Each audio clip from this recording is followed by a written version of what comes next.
आप अपनी जर्नी किस तरह से देखते हो और आपका पहला रिएक्शन क्या था जब आपको मालूम पड़ा आप घर से निकलने वाले हो? मेरी जर्नी बहुत खूबसूरत रही है मेरे नज़रिए से। मैं बहुत खुश था जब मैं इस घर में एंटर हुआ। बहुत सारी चीज़ें सीखने मिली, जैसे कि रिश्ते क्या होते हैं, रिश्ते की बुनियाद क्या होती है, उसके इम्पोर्टेंस क्या होते हैं, किस किस तरह से एक इंसान को परखा जाता है, ये सब चीज़ें सीखी तो काफ़ी कुछ सीखने मिला। इमोशनल जर्नी थी, बहुत खुशनुमा जर्नी थी। एंड फाइनली जब मैं मेरा नाम लिया गया तो एक एक्सेप्टेंस था, क्योंकि एक फॉर्मेट है, किसी ना किसी दिन कभी ना कभी किसी को जाना ही है। तो उस वक्त मेरा नाम लिखा था तो एक्सेप्टेंस था। इट वाज नॉट कि हाँ मैं चला गया, ऐसा नहीं था कुछ भी। सो एक इमोशनल होना ज़रूरी नहीं है कि मैं रो, इमोशनल होना खुश भी हो सकता है। तो बहुत ज़्यादा खुशी थी, बहुत ज़्यादा ग्रेटफुलनेस था मेरे अंदर। एंड मैं बिग बॉस का तहे दिल से शुक्रिया अदा करना चाहूँगा कि उन्होंने मुझे मौका दिया इस शो में आने का। जी। नील, जब ऐश्वर्या घर में थी तो कहीं ना कहीं आपका लोगों को ऐसा लगता था आपका गेम कमज़ोर पड़ रहा है, लेकिन जब ऐश्वर्या बाहर आ गई तो आपका मन नहीं लगता था, हम आपको टीवी में ज़्यादा देख नहीं पाए उस समय। ओके। तो इसके पीछे का क्या वजह हो सकता है? पहली बात तो एडिटिंग मेरे हाथ में नहीं है जी। कि क्या दिखा क्या नहीं दिखा। दूसरी बात, मुझे पता है मैं वहाँ क्या कर रहा था। तो I genuinely don't know what has been shown, what has not been shown. And अगर आप कह रहे हैं कमज़ोर लगी तो ये आपका पॉइंट ऑफ व्यू हो सकता है, जिससे ज़रूरी नहीं कि मैं वाकिफ़ रखूं या सलमान सर वाकिफ़ रखें, क्योंकि उन्होंने और बिग बॉस ने तो मेरे एफ़र्ट्स और मेरे गेम को सराहा है और एक्नॉलेजमेंट दी है। सो मैं उनका फॉरएवर ग्रेटफुल रहूँगा कि उन्होंने मुझे acknowledgement the. And second of all, हाँ बस आई थिंक मेरा जवाब इतना ही है, देने की ज़रूरत नहीं है। विक्की जिस तरह से अंकिता को ट्रीट करते थे, उन्होंने तो अंकिता के ऊपर हाथ भी उठा दिया। हाथ उनके उठाया, बारे मारा नहीं है, उठाया है, तो क्लैरिटी उसमें रखते जी। हैं। एंड आप क्या कहना चाहेंगे उनके बारे में? सरासर गलत हरकत है ये। हालांकि मैंने वो विटनेस नहीं की है, बट जो मुझे बताया गया है, और आप जब ये सवाल पूछ रहे हैं तो उसका मतलब आपने भी वो चीज़ देखी है। और अगर ये चीज़ किसी रिश्ते में आ रही है तो किसी भी रिश्ते में होना ये गलत ही है।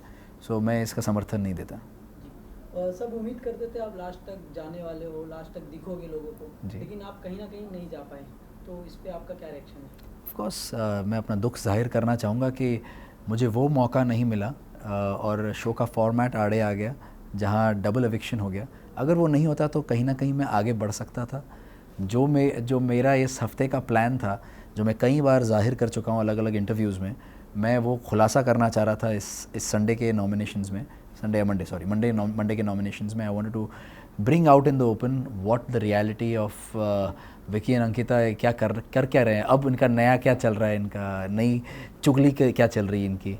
सो I think that's what my plan was. और जिस तरह से ईशा और अंकिता के रिश्ते में जो तनाव थी, वो तनाव भी मैं आगे लाना चाह रहा था, और किस तरह से अंकिता उसको छिपा के अपना जो पुराना तरीका था, अपना रिश्ता था, वो क्या रीज़न था, जो बोलते हैं ना, एक सेइंग है इंग्लिश में, you scratch my back and I scratch yours. तो वो जो चीज़ जो उनके बीच में चल रही थी वो भी मैं सामने लाना चाह रहा था।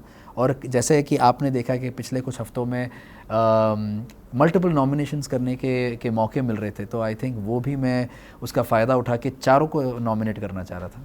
जी। आपके निकलने के पीछे किसका हाथ हो सकता है, और कहीं ना कहीं आपको ये लगता है कि आपकी जगह किसी और को, किसको निकलना चाहिए था? बिल्कुल, पहली बात तो ये सब जानते हैं कि मेरे नॉमिनेट होने के पीछे तो विकी का ही हाथ है। और मेरे हिसाब से और भी बहुत सारे अनडिज़र्विंग लोग हैं जो अभी भी घर में टिके हुए हैं। जो सबसे पहला विकी है, जो मुझे लगता है डिज़र्विंग बिल्कुल भी नहीं है शो में रहने का।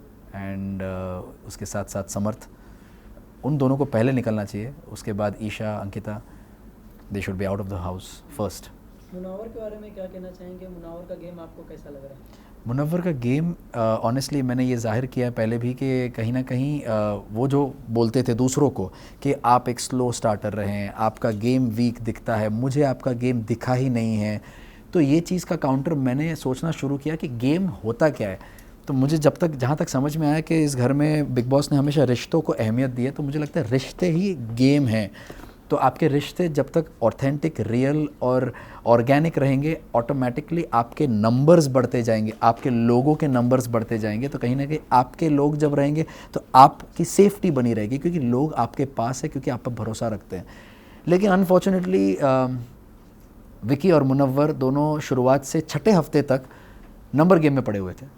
तो कहीं ना कहीं उनको भी समझ बहुत देर के बाद आई, जबकि अब 12वां हफ्ता शुरू होने वाला है और छठे से 12 मतलब आधे शो के बीच में से उनको समझ में आया कि उनकी गेम एक्चुअली थी रिश्तों के ऊपर। फिर भी मुनव्वर समझ गया इस चीज़ को और वो उस चीज़ से हट गया, मगर विक्की अभी भी उधर ही लगा हुआ है। एंड तो आई वुड से मुनव्वर की गेम एक स्लो स्टार्टर गेम थी एंड समझ थोड़ी देर से आई about the game of the show. जी, ईशा और अभिषेक के गेम के बारे में क्या कहना चाहेंगे? कहीं ना कहीं राधे भैया बन गए थे अभिषेक लव एंड क्या है कि अभिषेक बहुत ही इमोशनल इंसान है और उसका हर चीज़ ना, एक वो खुद ही बोलता है कि मैं हर चीज़ में ओवर हूँ। अगर प्यार करता हूँ तो ओवर करता हूँ, गुस्सा करता हूँ तो ओवर करता हूँ, अगर मैं रोता हूँ तो ओवर होता है वो। तो उसने हमेशा ये चीज़ मेंटेन की और हम सब ने ये चीज़ देखी भी है।